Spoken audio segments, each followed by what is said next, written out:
Welcome to ఈనాటి వతన్ news. Shri Sathya Sai జిల్లా పెనుగొండ నియోజకవర్గ కేంద్రంలో గురువారం కాంగ్రెస్ పార్టీ ఆధ్వర్యంలో పార్టీ అభ్యర్థి బోయ నరసింహులు నేతృత్వంలో భారీ ర్యాలీ నిర్వహించారు. ఈ సందర్భంగా కాంగ్రెస్ పార్టీతో పాటు కమ్యూనిస్ట్ పార్టీ నేతలు సైతం ఈ ర్యాలీలో భారీ ఎత్తున పాల్గొనడం ఒక్కసారిగా పెనుగొండ వీధులు జై కాంగ్రెస్ నినాదాలతో మారుమోగిపోయాయి. కాంగ్రెస్ పార్టీ రాష్ట్ర ఉపాధ్యక్షులు కేటీ శ్రీధర్ ఈ ర్యాలీకి ముఖ్య అతిథిగా హాజరయ్యారు. కాంగ్రెస్ పార్టీ హస్తం గుర్తుకు ఓటు వేయండి, దేశ బంగారు భవిష్యత్తును కాపాడండి అంటూ పార్టీ నాయకులు పిలుపునిచ్చారు. ఈ కార్యక్రమంలో పార్టీ బి బ్లాక్ అధ్యక్షులు వెంకట్రామిరెడ్డి, రొద్దం మండల కన్వీనర్ ప్రకాష్ రెడ్డి, సోమందేపల్లి మండల convener Gangadhar, Penukonda mandal convener Narahari, trade union president TD Babu, Gorantla senior నాయకులు దస్తగిరి తదితరులు పాల్గొన్నారు.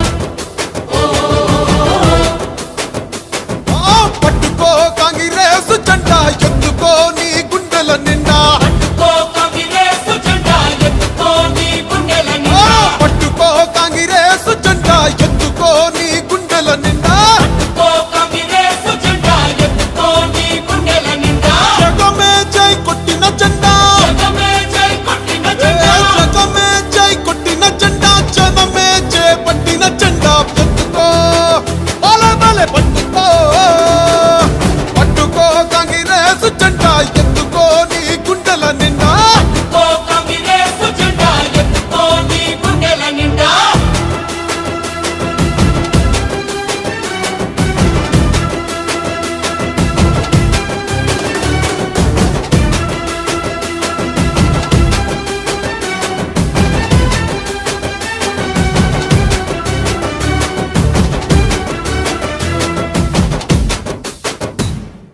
అమరుల త్యాగాలు కళ్ళారా చూసింది అమ్మ మనసే అల్లాడిపోయింది. 60 ఏళ్ల హరికోసనే దీక్షంగా సోనియమ్మ తెలంగాణనే పంచింది.